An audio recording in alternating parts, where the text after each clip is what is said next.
For today's podcast, my guest is going to show you how you can finally achieve your fitness goals while building a business at the same time. Let's go.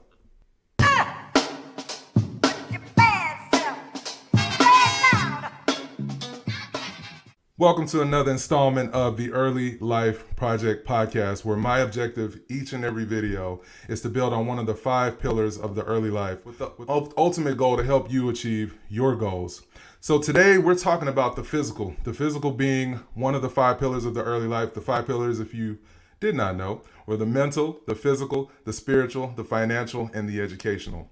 My guest is someone that I believe is truly a person that you're going to want to keep your eyes and ears glued to. Take notes throughout this conversation because you guys are just going to see. My guest is just a really dope guy. He is a personal trainer out of Atlanta, Georgia. His name is Micah with Abide Fitness. How are you today, Micah? Man, I'm blessed, brother. How you doing today? Man, I can't complain. All is well. It's a Good. cold day here in Atlanta, Georgia, but we hustle through it, man. So, as we're coming up on the year end and starting into the new year, depending on when you're watching this, I thought that it was important to bring someone on the channel who is not only an expert in all things wellness, health, getting your physical, your temple on point. We're dealing with a pandemic right now that is unprecedented. And of course, there is no cure at the present time. I'll be honest, I'm not going to be the first person in line for any vaccines, but we want to control the things that we can control, and that's our physical wellness and the things that we put on in our bodies on a regular basis. So, Micah, let the folks know a little bit about yourself and why you believe you have something to say as it relates to health and wellness. Okay. So I've been in the fitness industry since I was 19. I was blessed to know exactly what I wanted to do in life at a young age. And as far as how I can really add value to someone else's life, I think what really sets me apart as a trainer is I'm able to really resonate with the challenges that people face when it comes to making fitness a sustainable part of their lifestyle. And that's because my passion started with my own weight loss journey. So I lost close to 100 pounds, and that was through a lot of trial and error, but I finally made it. And once I lost the weight, I decided to devote the rest of my natural life to transferring that same energy to someone else to help them on their journey, because I just realized once I lost the weight, I was looking better, I was feeling better, I was mentally sharper. And so the tools I used to make it happen for myself, I just share those tools with my clients. And if they're disciplined and they apply it, man, I've had clients see amazing results from my program. But the most important thing is they got to apply it. I'm just there to assist throughout the process. But I think that really sets me apart is I understand where they're coming from, because I was on the other end of the spectrum where a lot of trainers, they get into training because they've been fit their whole life. Maybe they were an athlete. They feel like it's going to be an easy transition for them because they were already a gym rat, but they're not really understanding how the other person feels when they haven't made that a part of their lifestyle. Right. and how to navigate them through making these changes and creating the habits for success. Because at the end of the day, that's really what it is. We're training people to create healthier habits that are going to serve them. Yeah. And develop a discipline. That's really what training is all about. I mean, the easy part is teaching somebody how to squat. You know what I mean? That's easy. And that's hard too, by the way, to do it constantly. Right. It's difficult to do, but like once you understand the body mechanics, that's easy. To get somebody to mentally and emotionally invest in themselves and their health and wellness journey, when they don't already have that naturally going on, they don't already have that habit, that's the challenging part. And so you have to really understand how to tap into, somebody's motivation. Okay. And so that's what's up. Well, I will tell you guys an interesting story of how me and Micah met. You know, when I first moved, many of you guys watching know that I moved, my family and I, we moved from Texas to Atlanta, Georgia. And I was in the gym getting it in, and I saw this cat. And one of the things for me is that I'm really about appearances. So I was like, firstly, I needed to find a barber. And as you can see, Brother Micah here is crispy clean. So I was like, man, for me, the beard was the toughest thing for me to figure out how I'm going to get someone to help me with my beard. But I literally approached this guy and I said, hey, man, you know, I've been looking for a barber, man. You look to be crispy clean. You know, let me know who I can get with. Boom, boom, boom, boom. And he was immediately a wealth of information pertaining to that. I believe you mentioned we talked earlier that you were formerly like cutting hair or something that you've always done sir. or done for a while time. Mhm. So from that point, you know, he was at the gym that I was working at, and then we're going to talk about his transition to entrepreneurship. But literally, it started out with, "Hey, man, I need a barber. You look like you got a good barber. Help a brother out." And from and Micah, you know, like I said, he's a certified personal trainer. So this guy is official with it, like a referee with a whistle. But Micah, you know, talk to the people, because now more than ever, you know, I've been noticing a lot of folks, specifically on social media platforms like Instagram, TikTok, and everything. You know, anybody with a smartphone can consider themselves an expert as it relates to health and wellness. And I have seen some of the most dangerous, workouts. People like doing barbell squats on the reverse Bosu ball stacked on top of another Bosu ball. What are some what's some advice that you would give an individual who is looking for someone that truly knows what it is that they're doing versus just following someone on social media? Kind of walk us through why it's very, very important to have an expert as it relates to your health and wellness. That's a really good question. First, yeah, you'll get yourself jacked up looking at these social media posts, thinking that you could do what these guys and women are doing. So, you know, be careful because I've seen that barbell squat on a Bosu ball. I've actually seen it on a yoga ball, done on a yoga ball. And Man, so, are you serious? man, That's crazy. it's some hilarious stuff you'll see in the gym. Gotcha. So I would say it's just like anything else in life. If you have not created that discipline in your own life, in whatever area it is, you know, finances, your career, relationship wise, spiritual wise, it helps to get with someone who has proven that they can be successful in that particular area of life. And that accelerates the process. And it's just like at your job, you have a manager, especially when you first entered whatever field that you're doing. You got with your manager on a daily basis, and that manager invested time and effort into you and showing you how to be successful at whatever it is that you do. And that's going to accelerate the process so that you don't have to go through all the trials and errors. I like to use the analogy. I ask clients, you want to take the stairs or do you want to take the elevator? If you want to take the stairs and do it on your own, it's going to be a slow, hard, arduous process because you will have to learn from experience and failure. And regardless, any way you go, you're going to have to learn from experience and failure, right? Because that's a main ingredient of success. But if you could get with somebody who has proven success at it, then it will accelerate the process. So that would be the first thing that I would say is you need to tap into a community of people, or maybe just one person, a trainer, but it could be a friend that has made fitness a part of their lifestyle. But you got to get with somebody who knows what they're doing and has made it a part of their lifestyle, and then you next up. I love that. Yeah. And it's all about keeping an accountability partner. You know, with most gyms, you can get an accountability partner in the form of a personal trainer, and a lot of times it can be baked into your membership or whatever the case is. Mhm.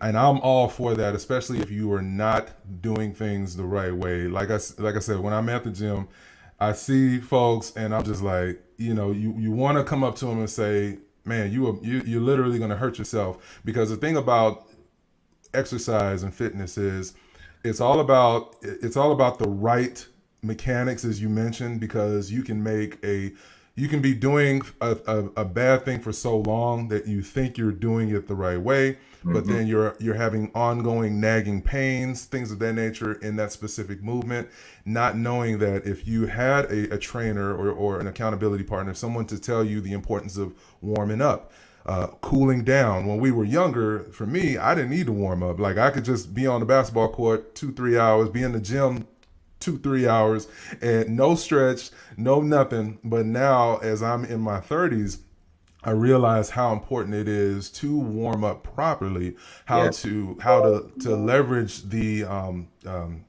foam roller. Mhm. I love the Yeah. foam roller. Yes, The sir. how to cool down, how to properly, Stretch. stretch, how to properly do the movements, how to count, your breathing, how you're breathing when you're in the movement, all these things. And I think that it's like super duper, like, a lot of people miss that mark, and they think that they are really getting fit, getting well, but it's just not something that they're doing accurately. So let me ask you a question, and before I ask you the question, Micah, I want to show you guys a quick clip here, from Micah. If you are on Instagram, his handle is right here, at the bottom of his name. Follow him on Instagram like ASAP. He is a really, really dope page to follow. And we're going to talk about his transition from the gym to entrepreneurship after this clip here. Check this out. This is Micah with Abide Fitness. If you are struggling with making fitness a sustainable lifestyle, trust me, I understand, as my passion for fitness started with my own weight loss journey. After losing close to 100 pounds, I decided to devote the rest of my natural life to helping others also reach their full potential through proper nutritional guidance and physical fitness. Let's be honest, we all want to be physically and mentally fit for everyday life challenges. When we feel and look our best, we definitely perform at our best. I want to encourage you all to follow me on Instagram at Abide Fitness for fitness and nutrition tips. For inquiries on my services, please don't hesitate. Hit my DM and I will respond within 24 hours. And remember, what you are looking for is where you're looking from. You are the answer. I look forward to hearing from you. I love that, man. What you're looking for is where you're looking from.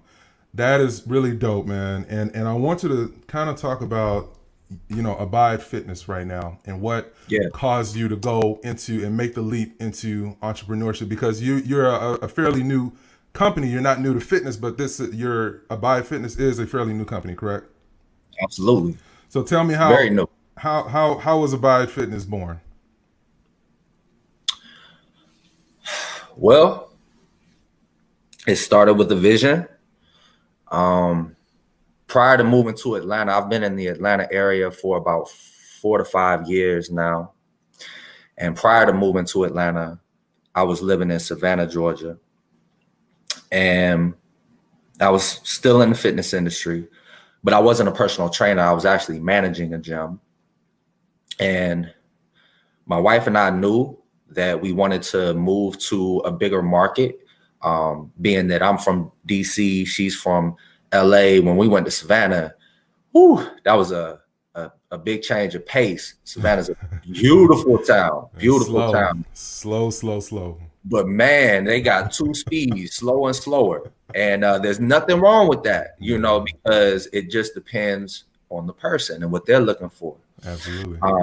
But fitness definitely was not like a priority for people in Savannah. Savannah is that deep Southern cooking, and it's a drinking town. And I shouldn't say that. I mean, it's somewhat big, but the point is, we were looking for a bigger market. My wife's in the hotel industry. I'm in the fitness industry.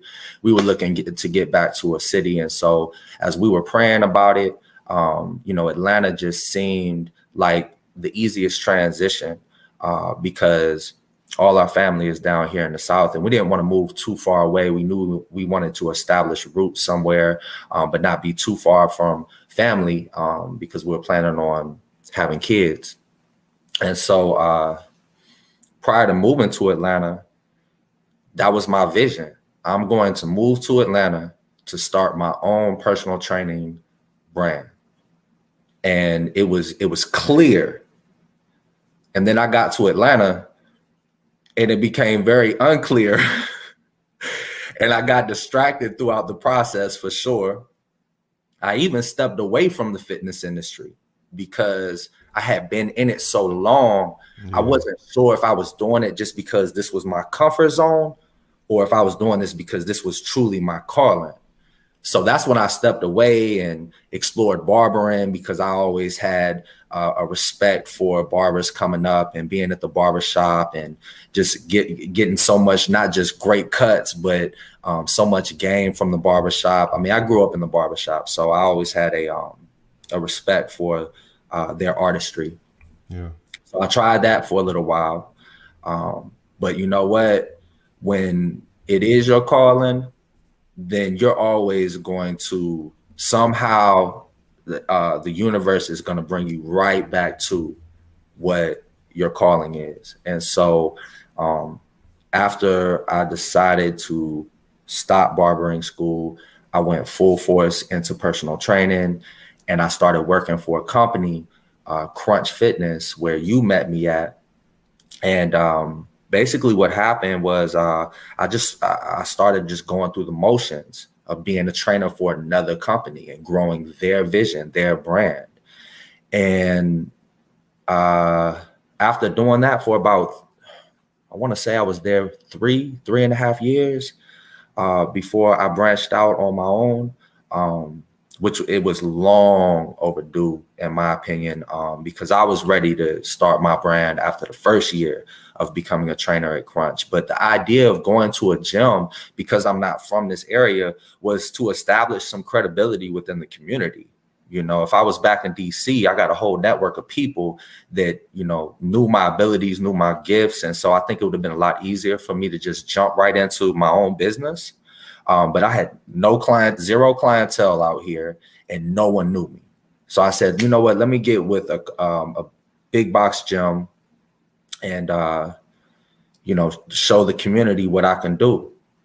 And so after doing that for about 3.5 years, COVID hit and the pandemic hit and everything got shut down.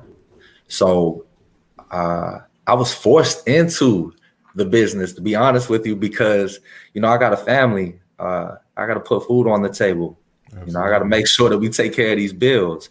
And no one knew, you know, no, first off, nobody expected that everything was going to get shut down like that. Yeah.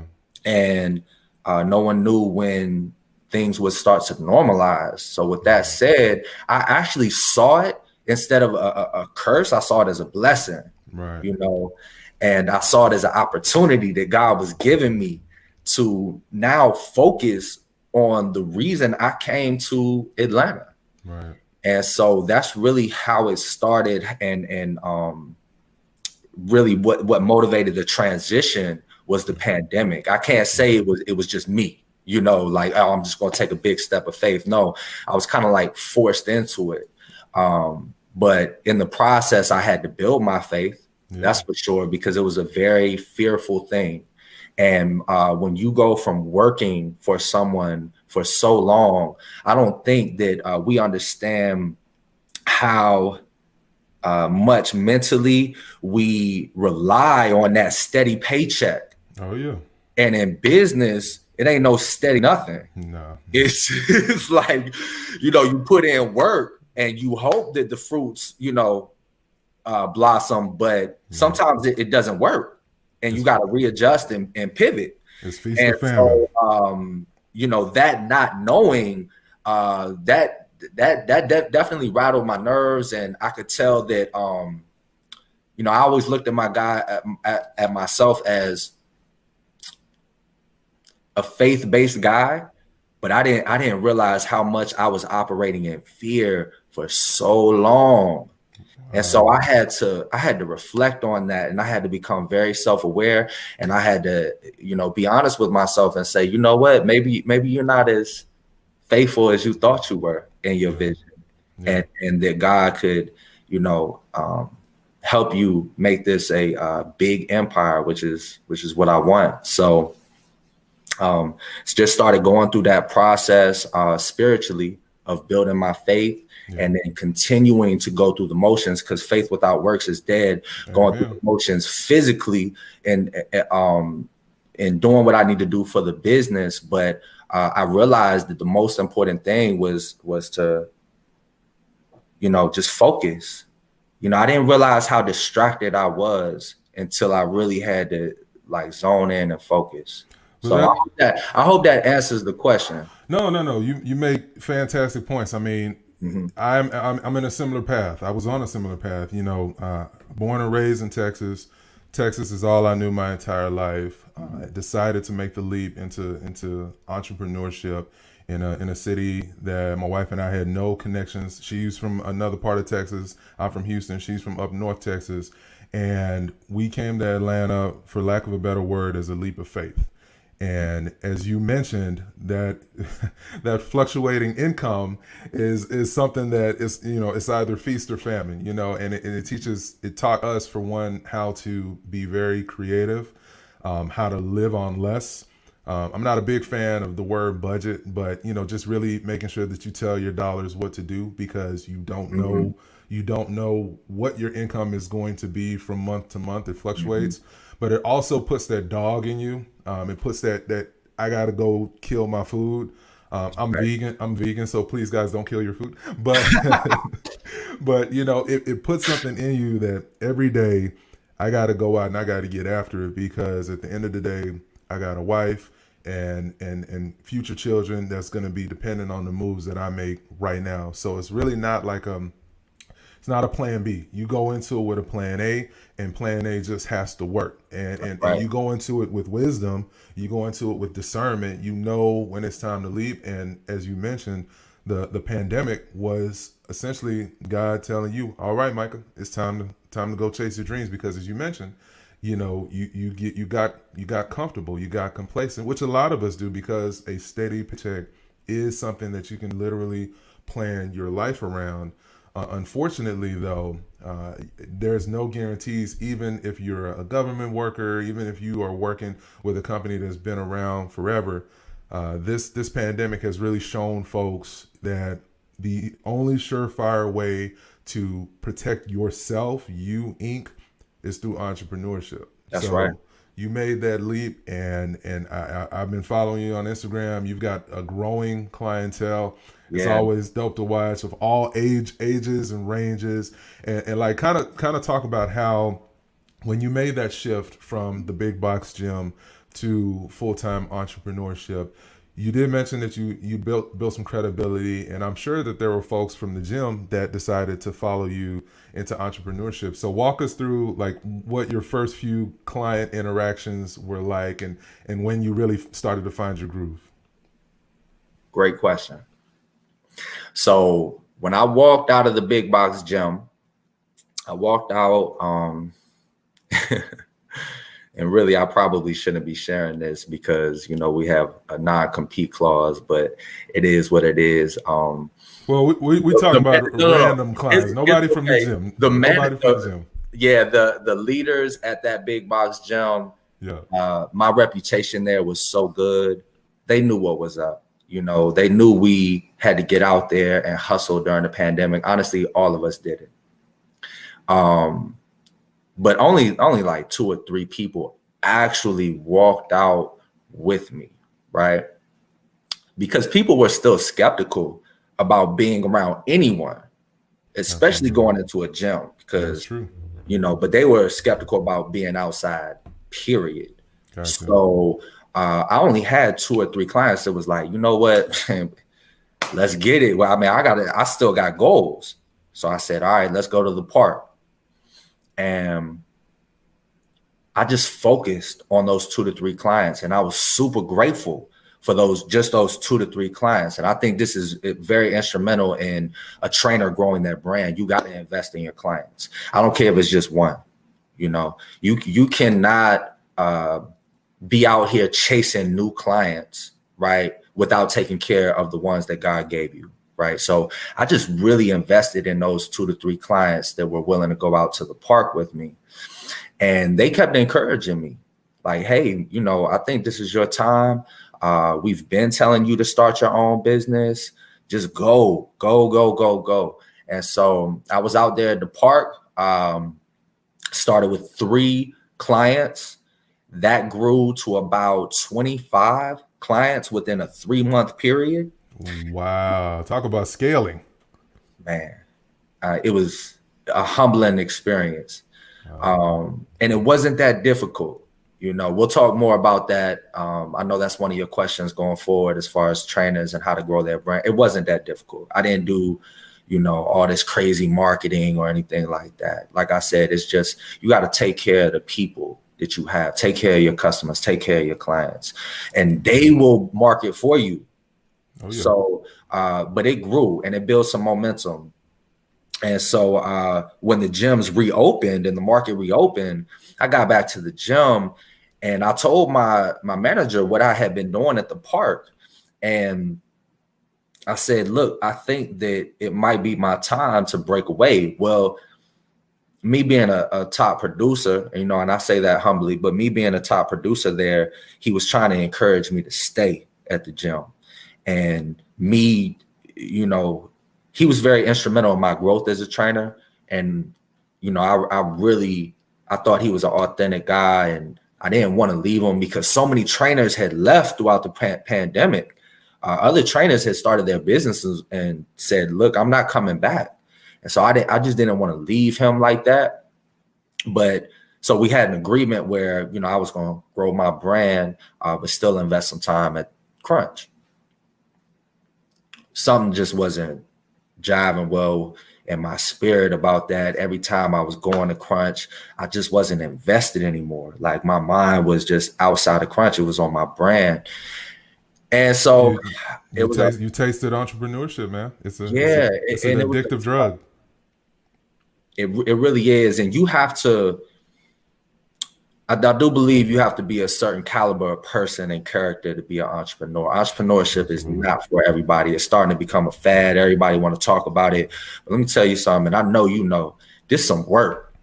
This is some real deal work, and not just physical work, but spiritual work on yourself to believe in yourself and believe in God that, you know, this is what you're supposed to be doing, because the outer appearance of it, sometimes, you know, if you're looking at the numbers, you're like, oh man, you know, it can really discourage you. I was doing better when I was in the hourly, you know, getting paid by somebody else. But that's entrepreneurship.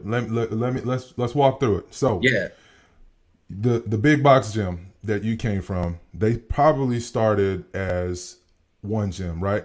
That's right. And they were competing. If you don't know, Crunch is a popular gym here in the Southeast region. I think they're all over, but there is a lot of them here in the Southeast region. And so you're competing with, if you're a Crunch gym owner or whatever, you're competing with the Lifetimes. You're competing with the 24-hour fitnesses. You're competing with the Equinoxes, which is like the Bentley dealership as it relates to gyms. I used to be a trainer at Equinox. Oh, wow. Great experience. And you're right. It's the upper echelon of the gyms. Absolutely. But what would that owner have done of Crunch if they decided to pack it up when that one gym wasn't getting anybody because everybody was familiar with other places? So over time, that's entrepreneurship. You stay consistent with the work you're doing in obtaining new clients. You make sure that you're tilling the soil, if you will, pulling the weeds, aka maintaining your existing clientele, making sure that they're happy, because as you mentioned, our clients are our bosses, essentially, because if they don't want to do business with us and they decide to do business with somebody else, that's money that's taken out of our bottom line. So not only do you have to invest in new leads, new generation, new clients that are coming in, but also maintaining the clientele that you have. But then on top of that, you have to continue to educate yourself Yeah. in your field, what it is that you do, how to get better, sharper, faster. What are some of the things that other personal trainers that have a brand in their own business, what are they doing to pivot and scale, and how much can you do without spending any money at all? You mentioned that you worked out at a nearby park in Atlanta, so that's money that you no longer you don't have to pay necessarily for a gym right now. You're able to take advantage of the outdoors, which for me, when the gym shut down, I haven't set foot in a big box gym yet. I have not done so much outdoor running since this pandemic started, and I love nature at this point. I mean, it's freezing cold right now, but Me too, man. but yeah, you used what you were able to use, and you bootstrapped is what it's called. You ran as lean as possible, and that way you keep your costs down. That way the income that you're receiving from your clients, you're able to reinvest into your Back in business, the and business. grow Absolutely. your brand. So yeah, Yeah. so I think that's super dope. And as I mentioned, I mean, he's got a lot of folks tapping in that leverage him. And as you guys saw from the commercial of Micah's that I played earlier, this guy's got proof of concept. You lost over 100 pounds, and you've been able to keep that weight off. So Micah, tell us, like, right now we're in the middle of a pandemic, and a lot of folks have gotten what they call quarantine thick. So uh, what I haven't heard that expression yet. yeah, two chains, two chains. Two chains. Anywho, Quarantine to quarantine thing. but That's cool. a lot of us, because we're not able to get to the gyms, and because we're not in, it's folks that are not in Atlanta that's not able to connect with you. So make sure you connect with Micah if you are in Atlanta. Holler at Micah. But what are some things that folks can do? As far as daily movements, what are some things that you would recommend anyone and everyone make sure that they do on a daily basis, and for how long? And then we'll talk about foods that folks may want to avoid, especially going into the new year, New Year's resolutions, getting fit. That's always a part of the game. What are some things that folks should be doing on a daily basis as far as movement is concerned? All right, good question. So I just want to touch on something you said. Even if you're not in the Atlanta area, still get at me. I'm always willing to give free game, even if you don't, buy into the services that I offer in my business. I'm all about serving the people and adding value to other people's lives. Now, obviously, I'm not going to let anybody take advantage, but if you hit me up in my DM, I'll respond in a 24-hour period. And I say, even if you're not in the Atlanta area, because I'm actually starting to move in the direction of online coaching. So I have awesome. Yeah, I have 3 online clients, and this is one of the ways, in business, if businesses don't learn to adjust and pivot to the times, I'm sorry, man, you're gonna fail. Inevitably, you're gonna fail at some point. Absolutely. And I looked at what happened throughout the pandemic, right? And I saw friends of mine who are fitness trainers that already had the online coaching program popping, and they capitalized big time on the pandemic. I mean, they didn't hurt at all because they already had it set up, which taught me a valuable lesson. So I was one of those that was very skeptical about online coaching. I thought that I couldn't make much of an impact doing it, but my 3 clients now are seeing great results. I got a client in India, Africa, and here in the Atlanta area. They're just not close to Gwinnett County. So I just wanted to touch on that and just let people know that I'm still reachable, even if you're not in the Atlanta area. Going to your question, what can people do? I think we overcomplicate a lot of things when we're trying to accomplish something in life, whether it be fitness related, business related, whatever. We can complicate things. I would say go back to the basics. So when it comes to weight loss, for example, if you have a weight loss goal, a body fat loss goal, you want to tone up, it's about moving more and eating less. Like literally, just move your ass and eat less. That's very basic. Pick quality foods. Go back to the basics. I truly believe that success is for the simple-minded people, the single focused, simple-minded people. And so what can people do? I'm gonna try to share some practical things that people can do. Well, first off, if you're struggling with making fitness a sustainable part of your lifestyle, you need to first become self-aware. All right. You need to understand, sit down, take time to understand what exactly am I looking to accomplish fitness wise. Are my goals to lose weight, to build muscle? Is it a combination of both? Is it to bulk? Is it to lean out? Are my goals more performance oriented? I just want to feel better. It's hard for me to get off the couch. And so that, old age is starting to set in. You haven't been making exercise a regular part of your daily life. And, as we both in our 30s. Once 30 hits, things start declining. It's a lot different than when we were younger. Absolutely. So first you need to establish some goals, some clear goals that you want to accomplish.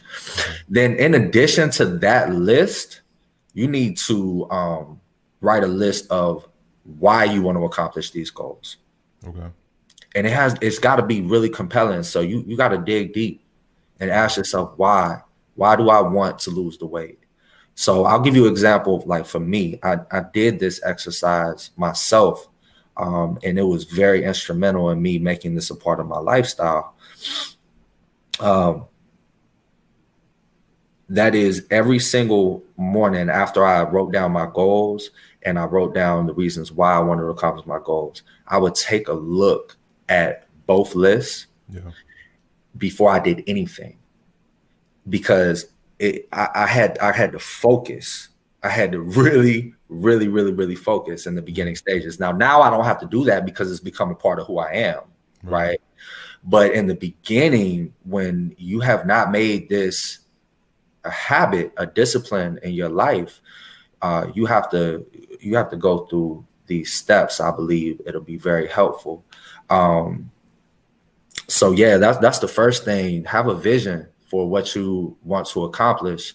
Yeah. And then let's say your goal is to lose 50 pounds. All right. Mm-hmm. That's the long-term goal, right? And with all goals in my life, I always have my long-term vision, and then I have to scale it back and ask myself, all right, what do I need to do on a daily basis to hit that long-term goal? Because if you just long-term focused, it's like you're looking at a big mountain, and that big mountain could be very overwhelming. 50 pounds sounds like a lot, right? But if you say I want to lose 50 pounds in 5 months, that's 10 pounds a month. And that's about 2 to 2.5 pounds a week. Now, if you just zone in on losing 2 to 2.5 pounds a week, it seems a lot more achievable at that point.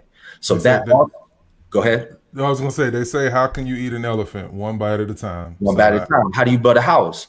You one brick at a time, and you focus on laying that one brick down perfectly and execute one brick at a time. And before you know it, you got yourself a brick house, right? So it's like we know this, but we don't apply it. And that's why I say knowledge is not power. Application of knowledge is power.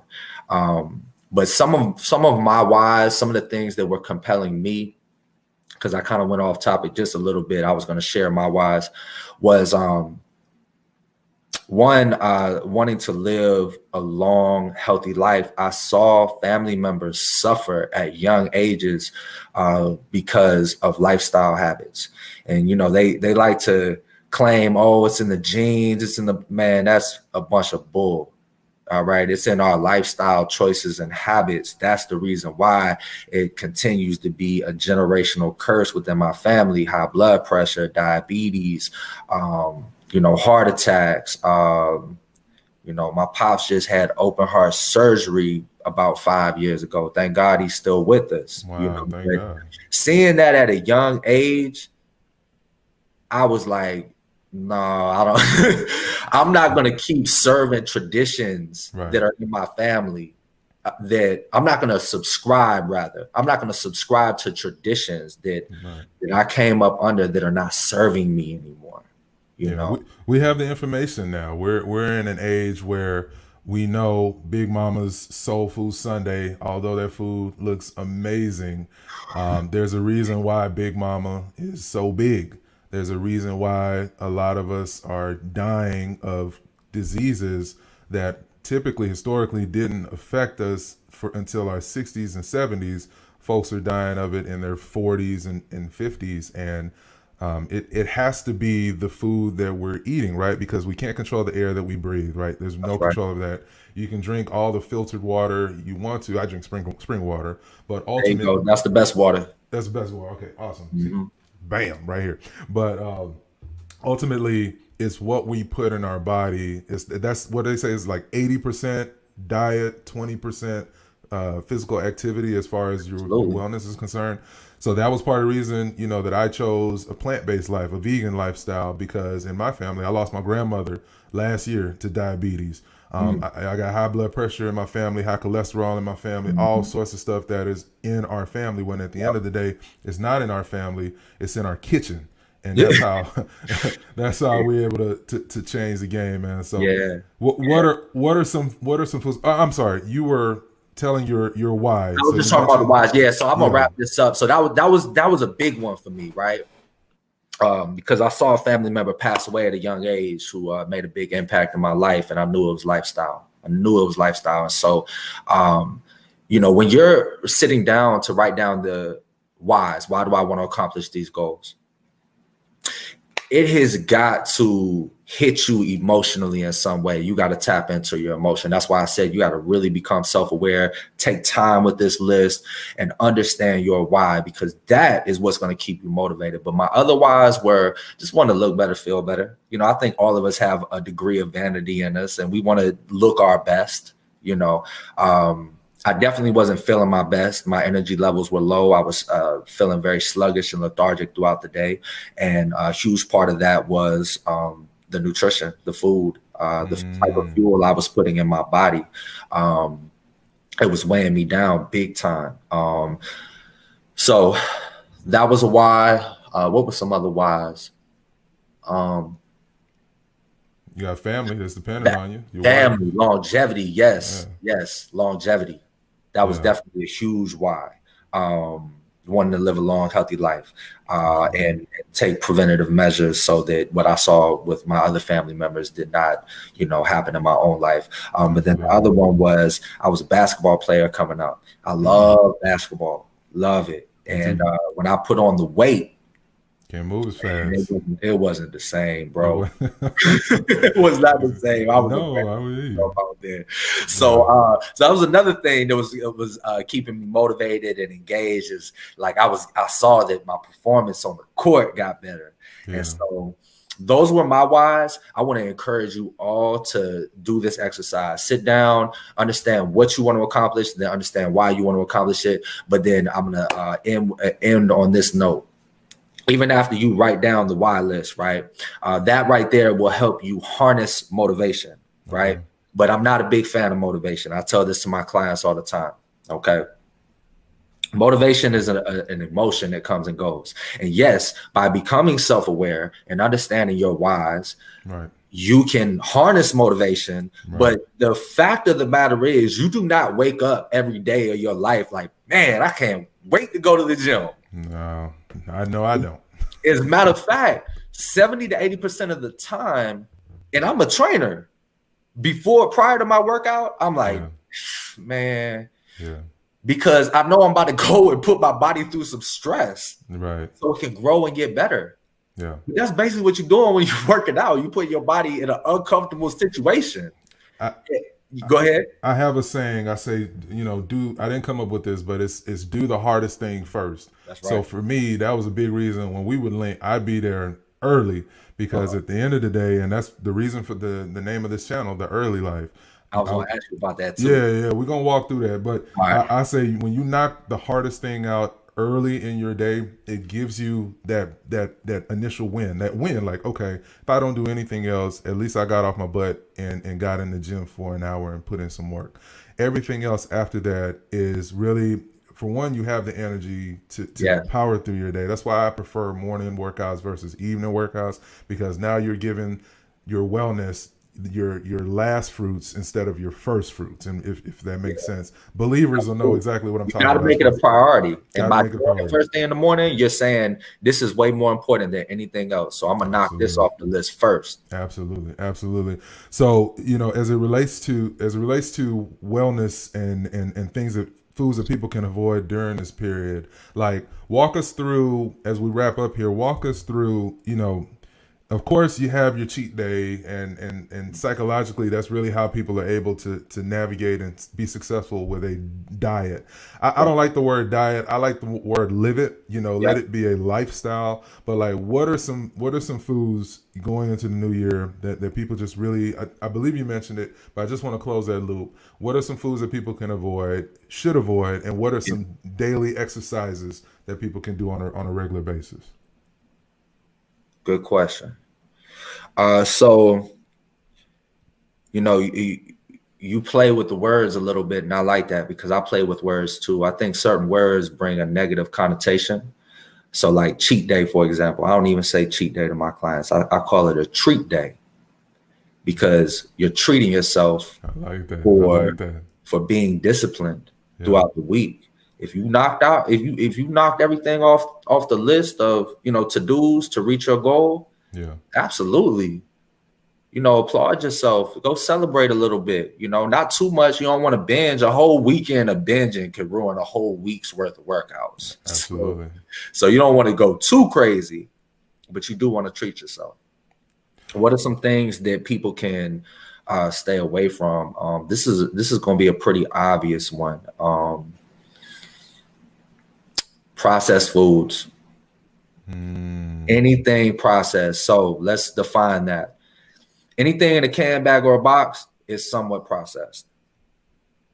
Can, bag, or box. Okay. Can, bag, or box. If it is packaged, it is somewhat processed. Now, I would say that you can find some items that are can, bagged, or boxed that are minimally processed, and you will know by looking at the ingredient section. So, a lot of people don't know how to shop in a grocery store. So I was told a long time ago, and this simplified things for me when I went grocery shopping, is you want to stay on the outside aisles of the grocery store. Why? Think about it. The outside aisles are where all the natural, fresh, whole food items are, right? With nothing can, bagged, or boxed. Right. That's true. That's true. Because the freezers and all that, the freezer section tends to be on the outer. That's absolutely true. I didn't even think about that. Stay away from the middle section. Go to the middle section for some things. You're gonna go for your spices. That's okay. If you want to get some canned beans, for example, getting them in a bag and soaking them and going through that process is going to be much better.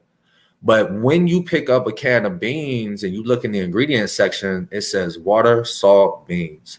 I recognize those words. That's safe for me to go ahead and put in my cart. But when I pick up a can, bag, or a box, and I look in the ingredients section, which that's the first place to look. Do not look on the front, because the front is all about marketing, right? The food industry is big empire in this country, and they don't give a damn about you. They will try to capitalize on everything. Even this health conscious movement, they're trying to capitalize on it. So they're advertising things as healthy, but it's not healthy. So I don't care if it says sugar free, fat free, organic on the front of it, right? I don't care about none of that. Look at the ingredient section. And if there are more than 5 ingredients in there, I would say let's put that back on the shelf. If there are words in the ingredient section that you cannot pronounce, you have no idea what these words are, put it back on the shelf. Like I said, you pick up a bag of rice. What does it say on the back? Rice. You pick up a can of beans, saltwater beans, right? Even though they do put a little bit to preserve the beans if it's canned, it's still going to be closer to its natural state. And then, you got your spices. I would say even in those freezer sections, you can get frozen vegetables and frozen fruit, and, you're safe there. But for the most part, I would say 90% of the stuff that's in the middle section is highly processed. It's highly addictive. and very harmful to the body. So those are the foods that I would say stay away from. The first thing you need to do is you need to make sure that you are eating 85 to 90% whole food, natural, organic foods. That's good. That's real good.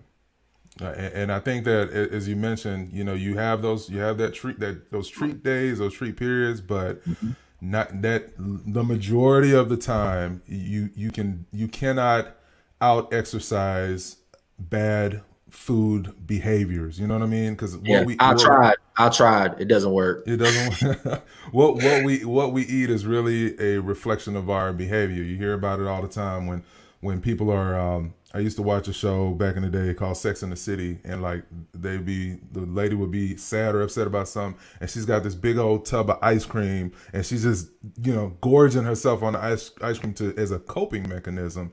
So I think that as we become more good point. Yeah, as we become more intentional going into 2021, guys, the pandemic has taught us, if it hasn't taught us anything, it's taught us that we got to make sure that we're taking care of ourselves and the foods we're putting in our body, what we're getting, what we're supplementing. I don't know if you have some go-to supplements or vitamins that you feel everyone should get, but I always just say try to get your supplementation and your vitamins from the actual food that you eat, because pills are okay if you're not able to get that supplementation from the actual food. Right. But pretty much every vitamin that you need, sea moss, like that's a big key. Sea moss. If you guys don't know, you been taking sea moss daily, bruh.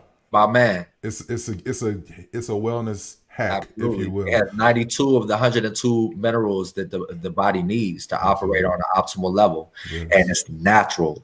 It's found in the ocean. Yeah. It's algae, and it's tasteless. It's odorless. I've been having fun with the sea moss, man. Yeah, I love it. I love sea moss. I love spirulina.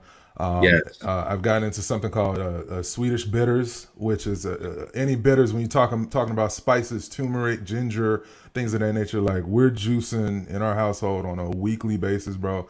And I feel amazing.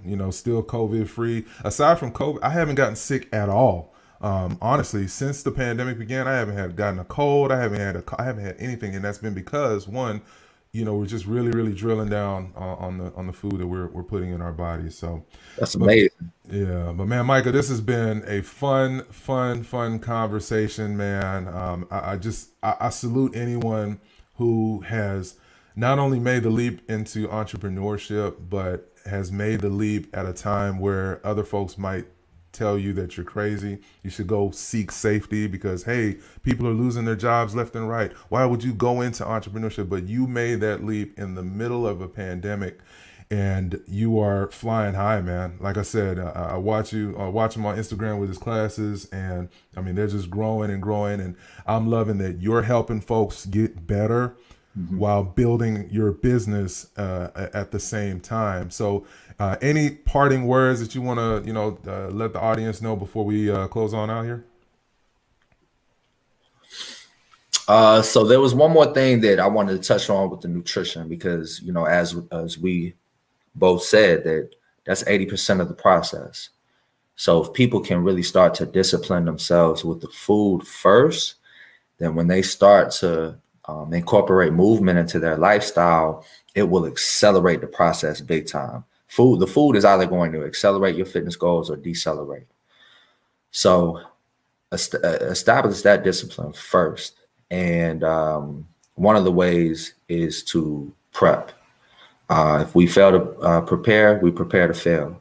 And so, especially if you're a busy person, and we all are, especially, I know this channel is for the entrepreneur. So if you're not busy as an entrepreneur, then you might need to get out of this line of work, because there's always something to be done. But that makes it harder for you to, stay disciplined with your eating healthy. And so preparation is everything. So I would take one day out of the week, whatever day that you're not as busy, and schedule like at least a 2-hour window where you can start to prep for the week coming up. And that will help so much. Get the junk food out the house, get all the bad food out the house going into the New Year's, and set yourself up for success by going to the grocery store, following the parameters that I just gave by staying on the outside aisles and eating mostly organic whole foods, especially mostly plant-based. You said you are plant-based, and I'm all for that. Even though I'm not 100% plant-based right now, I do believe that is the best way for the human body to thrive and have a long, healthy life, because you're not taxing your system as much when you eat a lot of animal protein. And that's the reason why in this country we deal with so much cancer. It's just, studies show clear across the board. Too much protein, especially too much animal protein, causes cancer. And so yeah, prep. I did want to touch on that, brother. I forgot the ending question. What was the question again? I wanted to touch on the nutrition first, though. Yeah, no. I was just saying, as far as closing thoughts, I always ask folks, two questions here. But I want to be super respectful of your time because Micah's got clients, so he pulled time from his day to holler at me. But I wanted to ask you one final question. Yes, sir. The premise behind this channel is called The Early Life.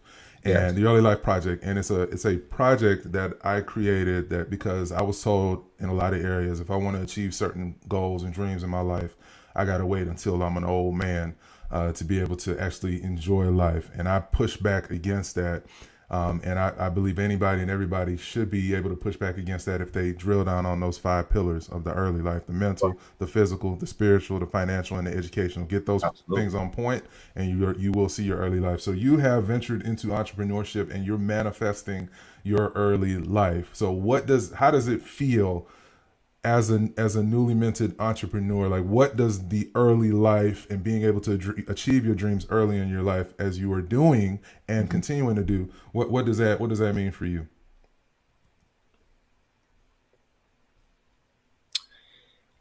It means that I get to manifest my dreams and control my destiny, which we all have the ability to do to a certain extent. So at the end of the day, the God, the universe, whatever you want to call it, higher being, that's what's really controlling everything. But we do have dominion, we do have dominion, and we do have free will. And I wanted to, control my destiny, control my family's destiny. I didn't want my destiny to be in the hands of someone else. And so that is, now that I've been doing this for about a year, I'm just extremely thankful and grateful that even though this is not $1 million business, and that's not the aim to begin with, my aim is really to, every day when I wake up, is how can I best serve the people that God puts in front of me? That's my main aim. And I had to establish that as a metric in business over money, because I think most people want to get into entrepreneurship for the money. Do not do that. Okay. If you want the money, go get you a job. All right.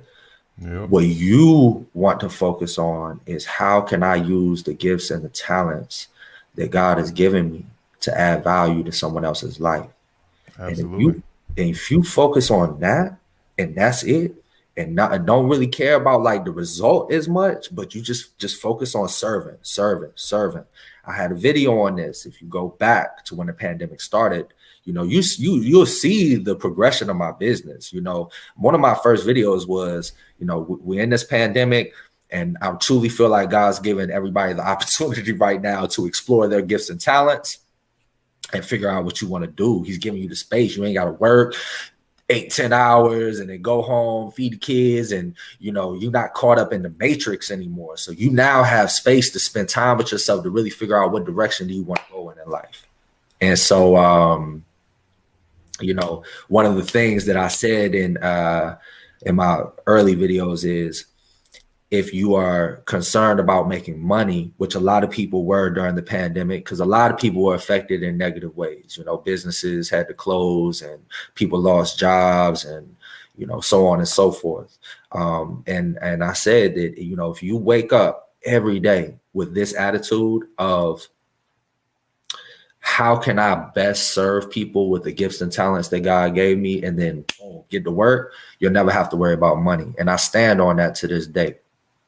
So if you're stressing about money, yeah, that's the worst thing that you could do. One of my mentors said that in order to make money, you got to feel good about money. That's true. So you can't be worrying and stressed out and think that you go attract abundance in your life. No. And the abundance really isn't in the money. So don't set the money as a metric. It's really about the value you're adding to other people's lives. And if you set that as the metric, not only will, you stop stressing so much, right, about money, you now can focus the energies that you have because you're not stressing anymore. Now you can focus all your energies on just helping people and adding value to their life. And that right there, I think, is the main ingredient for endurance in this field that we call entrepreneurship. I love it. Love it. Love it. Well, guys, this has been an amazing treat. We talked about wellness. We talked about entrepreneurship. We talked about strategy to achieve your fitness goals going into the new year and beyond. I want you guys to win. Micah wants you guys to win. If you have not already, make sure you hit that follow button and subscribe to Micah's wellness Instagram page. Hit him up directly at his number 678-340-2688 if you're in the Atlanta area or around anywhere, because Micah's able to tap in with you virtually as well. So this has been amazing, Micah, man. I appreciate you tapping in to talk with the audience. Guys, if you haven't already, make sure you are following the Early Life Project on YouTube. If you're listening on your favorite podcast app, please be sure to leave us a positive 5-star review. And until the next podcast, this is your boy Marv with the Early Life Project signing out. By the way, before I check out here, I want to give a big shout out to the creators of this shirt, Culturally Responsive Clothing. Be sure to check them out. The link to do so is in the description of the video. I'm loving this investor shirt here because that's what your boy is. I'm an investor in people. I'm an investor in the stock market. I'm an investor in real estate. And if you are one of those things, or you have a goal to be one of those things, copy your gear right now. Link to do it is in the description box below.